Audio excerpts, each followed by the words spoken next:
En el primer circuito tenemos un rectificador de media onda, en el cual tenemos una fuente de alimentación de 120 voltios a 60 Hz. Y a este tenemos acoplado un medidor osciloscopio, en el cual vamos a tener una gráfica del lado derecho, que estará conectado a la salida del transformador, que tiene una relación de 10:1, y la otra punta va a estar conectado la salida del rectificador de media onda. Ambas gráficas las vamos a tener dentro del apartado de la gráfica número 1 y vamos a notar con color rojo la gráfica del comportamiento de la corriente alterna y de color azul la gráfica de la onda sinusoidal transformada. En este caso vamos a tener el lado positivo transformado y como se logra observar en la gráfica. Y con el lado rojo vemos de que la gráfica empieza a correr y a comportarse dentro de los parámetros negativos y positivos, por decirlo así, manteniendo ese bucle sinusoidal que es el que debería de mantener, ¿verdad? Eso a la salida del transformador, obviamente, que es prácticamente 12 voltios los que estamos rectificando, ¿verdad? Transformando, perdón. Y a la salida del rectificador de media onda, pues vemos únicamente la parte azul. En la parte superior, vamos a colocarlo así, como que del cero hacia arriba, ¿verdad? En donde únicamente tenemos la sección positiva. El uso de los rectificadores de media onda, pues son bastante útiles en dispositivos electrónicos, dado que la aplicación en su mayoría es dado para aparatos puramente de índole electrónica, ¿verdad? Sea medición, sea transformación, audio, video, es donde tenemos y aplicamos el uso de las polaridades, básicamente, porque nos puede servir tanto la polaridad positiva, como en este caso, o bien podemos aplicarlo con una polaridad inversa, como sería el caso contrario de utilizar la onda, pero eh, en su posición contraria, ¿verdad? Utilizando pues, la transformación en la parte inferior. Tenemos ahora la presentación del rectificador de onda completa, que está compuesto por un transformador, un rectificador, un puente de diodos, un capacitor de 1100 microfaradios y tiene incorporado un regulador de voltaje LM7805 en su salida. Nos presenta 5 voltios. Entonces, este rectificador de onda completa tiene una cierta ventaja respecto al rectificador de media onda, debido a que se aprovecha de mejor manera los voltajes de entrada. Porque podemos ver acá que a su diferencia, pues este rectificador utiliza ambas señales, tanto positiva como negativa de la onda sinusoidal que es de la entrada. Entonces podemos ver acá el transformador T2 que tiene una relación de 10:1. En su salida nos está dando aproximadamente 14, 15 voltios. Esa es la misma entrada que tiene el puente de diodos y a su salida tiene un voltaje aproximado de entre 18 a 25 voltios ya en corriente directa. Ese mismo voltaje es la que entra al regulador. El regulador es de 5 voltios, entonces a su salida va a tener 5 voltios continuo. Podemos ver en la gráfica, en la parte de abajo, tenemos en color rojo el voltaje que viene del transformador en su salida, que es una corriente alterna. Esa es la que rectifica el puente de diodos. Y podemos ver en azul lo que es ya esa corriente rectificada, que tenemos solamente eh, el lado positivo. Y luego arriba podemos ver lo que es el regulador.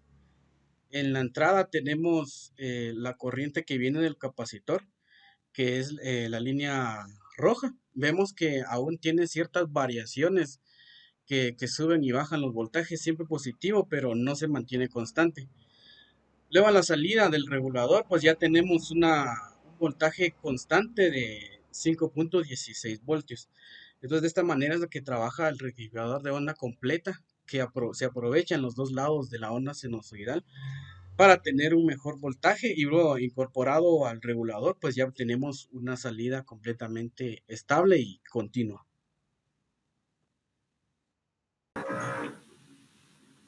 Muy bien, lo que tenemos acá en el simulador es la compuerta lógica AND y la compuerta lógica OR, ambas armadas con diodos.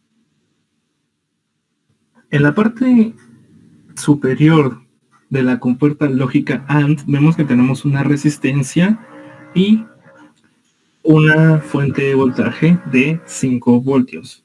A su vez tenemos dos entradas.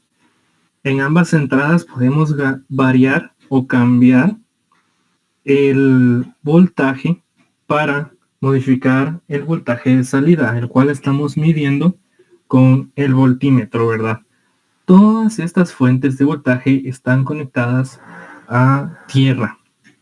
En el caso de la compuerta AND, vemos que para el diodo 1 no tiene una fuente de poder. Más bien el pulso es de 0 voltios, por lo que se mantiene abierto.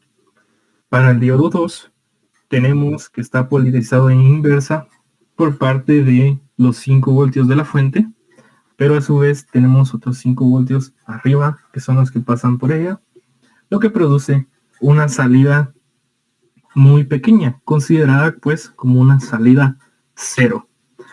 En el caso de cambiar estos voltajes, o sea, que el diodo 1 tenga un voltaje de 5 y el diodo 2 tenga un voltaje de 0, la respuesta no cambiaría. Seguiría siendo una respuesta 0. En el caso de que ambas entradas tengan un valor de 5 voltios, entonces nuestra respuesta o nuestra salida también será de 5 voltios. Por otra parte, la compuerta lógica OR está conformada por dos diodos, dos fuentes y una resistencia. En este caso no tenemos la fuente de 5 voltios en el lado superior. Para esta compuerta es necesario únicamente que una de las fuentes tenga un voltaje de 5 voltios para poder polarizar en directa al diodo y que nuestra respuesta también sea, en este caso, el lenguaje binario sea un 1. Entonces vamos a probar ahí. Si en este caso el diodo 3, también tenemos una respuesta 1. Ahora si cambiamos estos voltajes,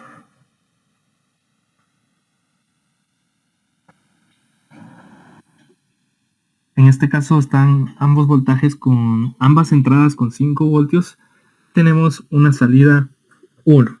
Para el caso de la compuerta OR, notamos que es necesario que únicamente o basta con que una de las fuentes tenga un pulso superior para tener una salida superior. De lo contrario, la única forma de que nuestra salida sea 0 es que ambas fuentes tengan una entrada 0.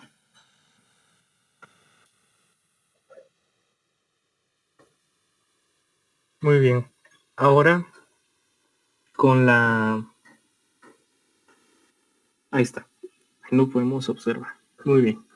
Ahora para la cuarta parte tenemos el circuito, la aplicación de un diodo Zener. En este caso tenemos una fuente de 12 voltios con una resistencia en serie con un diodo Zener que está en paralelo con un potenciómetro, ¿verdad? En este caso se nos pide que midamos la corriente que pasa por el diodo Zener y el voltaje de este. Notamos que si empezamos desde una resistencia 0 en el potenciómetro o un porcentaje 0 de resistencia, la corriente es de 3.8 miliamperios y el voltaje es de 6.84 voltios. Conforme vamos aumentando 10%, vemos que el voltaje se mantiene casi igual que cuando teníamos una resistencia 0. Al aumentarlo un poco más, vemos que este cambia un poco y sigue cambiando, pero mantiene un valor bastante cercano, mientras que la corriente va decayendo bastante. Al tener nuestro potenciómetro utilizando el 100% de la resistencia, vemos que la corriente tiene una caída hasta 0, mientras que el voltaje aún se mantiene en 12 milivoltios aproximadamente. Por lo que vemos es que el voltaje constante para la mayoría de valores del diodo, pero para la mayoría de valores de resistencia, pero una vez la resistencia aumenta a su máximo, en este caso es de 5000 ohmios, el voltaje logra decaer y la corriente desde un inicio viene decayendo, no permanece constante. Gracias.